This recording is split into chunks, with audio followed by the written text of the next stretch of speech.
Peshawar university के तलबा शोर के तनाज़े पर आपस में गुत्थम गुत्था हो गए। जामे मैदान जंग बन गई।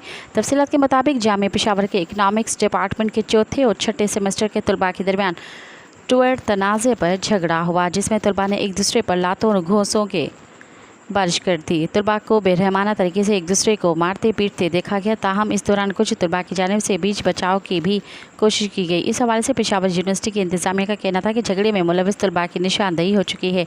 इन तमाम तलबा के खिलाफ कार्रवाई की जाएगी।